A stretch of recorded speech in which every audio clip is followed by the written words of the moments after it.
اعوذ باللہ من الشیطان الرجیم بسم اللہ الرحمن الرحیم بسم اللہ الرحمن الرحیم۔ میں محمد خورشید انور نظامی، استاد دارالعلوم غریب نواز، مرزا غالب روڈ الہ آباد پریاگ راج، میں ادب کی مشہور و معروف اور منظوم کتاب دیوان متنبی کا درس دینے جا رہا ہوں۔ جماعت سادسہ کے طلباء بغور سماعت فرمائیں اور ذہن نشی کریں۔ آج کا سبق وہ اشعار ہے جو سیف الدولہ کی تعریف میں اور شہر مرعش کی بنا کے تذکرے میں 241 ہجری کو کہا گیا۔ شعر ملاحظہ فرمائیے۔ فدیناک من ربی وإن زدتنا کربا فإنک کنت الشرق للشمس والغربا۔ مختصر لغوی تجزیہ: فدینا الفدا قربان ہونا، ربع مکان موسم بہار گزارنے کا مقام، جمع ربا ربوع عربہ، زدت الزیادتو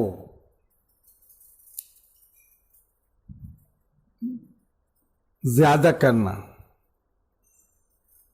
کروا غمگین ہونا، الشرق و مشرق طلوع ہونا چمکنا، غرب و مغرب سورج کا غروب ہونا۔ ترجمہ ملاحظہ فرمائیے۔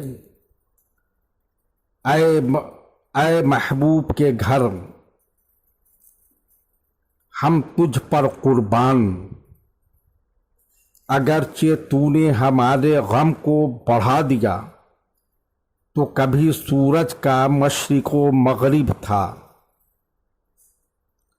یعنی محبوب کے پھوٹے پھوٹے کھڈر کو دیکھ کر ہمارا پرانا زخم محبت پھر تازہ ہو گیا۔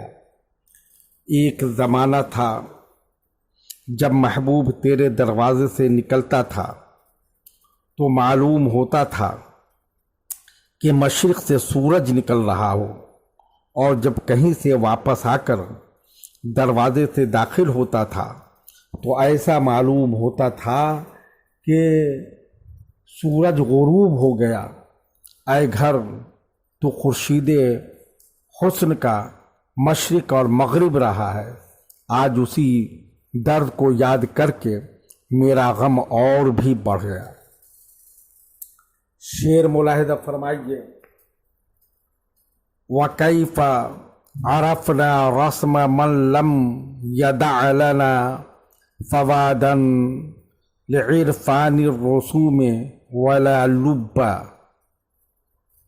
عرفنا العرفان المعرفت پہچاننا، التعریف پہچانوانا، رسم علامت نشان، رسوم جمع ہے، لم یدع الودع چھوڑنا، فوادن دل جمع افیدہ، عرفان مصدر پہچاننا، لبہ عقل، الباب جمع، اللب البابۃ عقل مند ہونا۔ ترجمہ ملاحظہ فرمائیے۔ ہم اس کے نشانات کیسے پہچان سکتے ہیں جس نے علامتوں کو پہچاننے کے لیے نہ دل چھوڑا ہے نہ عقل چھوڑی ہے۔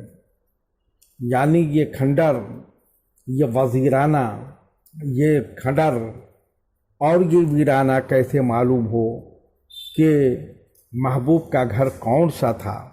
دل اور عقل دو ایسے ذریعے تھے جن سے نشانات کا علم ہو سکتا تھا، لیکن دل اور عقل دونوں اپنے ہمراہ لے گیا اور ہمیں اس سے محروم کر گیا۔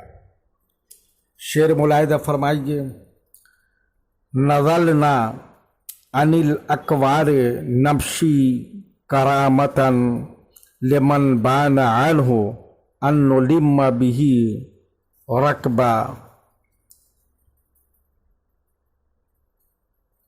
نزلنا النزول اترنا، اکوار واحد کور کجاوا، نمشی المشا پیدل چلنا، بانا البیلولہ تو جدا ہونا، البیان ظاہر ہونا، الابانہ تو ظاہر کرنا دور کرنا، نلما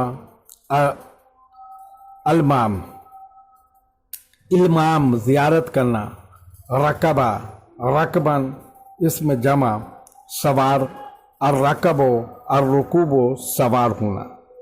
ترجمہ ملاحظہ فرمائیے، ہم اس شخص کے احترام میں جو اس گھر سے دور ہو گیا کجاووں سے اتر کر پیدل چل رہے ہیں، بھلا ہم سوار ہو کر اس کی زیارت کیسے کر سکتے ہیں؟ یعنی دیار محبوب میں داخل ہوتے ہی ہم اپنی سواریوں سے اتر کر پیدل چلنے لگے، اگرچہ آج محبوب یہاں نہیں ہے، لیکن اس کے مقام کے احترام کا تقاضا یہی ہے جو زمین محبوب کے قدموں کو چوم کر رفعت نشی ہو چکی ہے۔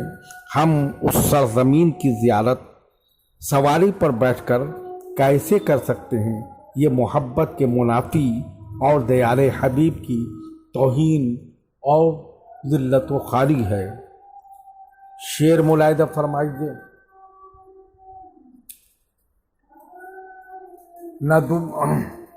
ندم السحاب الغر فی فعلها به ونعرض عنها كلما طلعت عتبا۔ نظم از ضم المذمت مذمت کرنا، سحاب بادل جمع سحب سحائب، الغر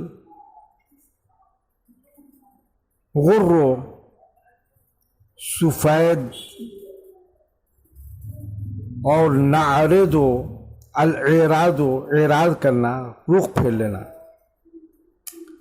طلعت الطلوع طلوع ہونا پہاڑ پر چڑھنا، عتبہ غصہ ہونا سرزنش ہونا۔ ترجمہ ملاحظہ فرمائیے، گھر کے ساتھ سفید بادل کے طرز عمل کی وجہ سے ہم اس کی مذمت کرتے ہیں،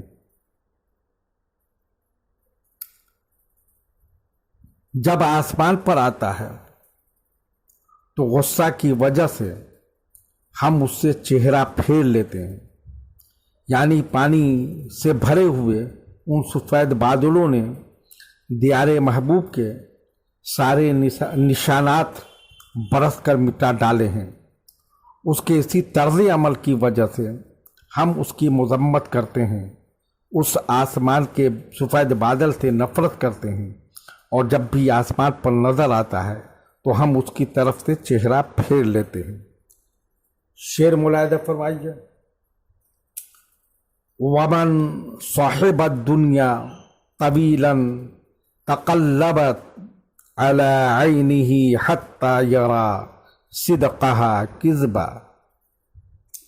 مختصر لغوی تجزیہ، صاحبہ الصحبت ساتھ رہنا، صحبت میں رہنا، صدق سچ سچ بولنا، کذب جھوٹ۔ ترجمہ ملاحظہ فرمائیے، وہ شخص دنیا کے ساتھ ایک عرصہ تک رہے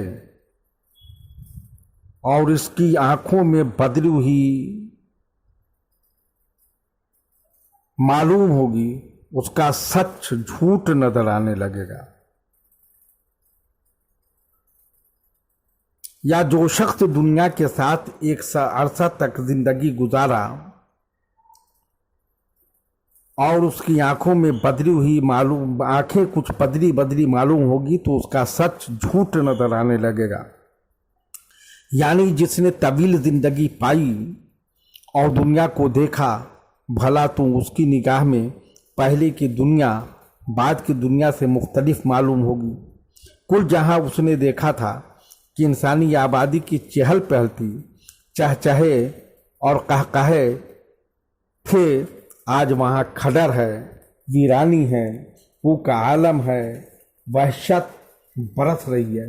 وہ آبادیاں جو چہل پہل اس کی آنکھوں نے دیکھی حقیقت اور صداقت ہے، لیکن آج وہ سب کچھ جھوٹ معلوم ہوتا ہے، کیونکہ وہاں اس کے آثار تک نہیں، یہی سچ بھی جھوٹ ہو گیا۔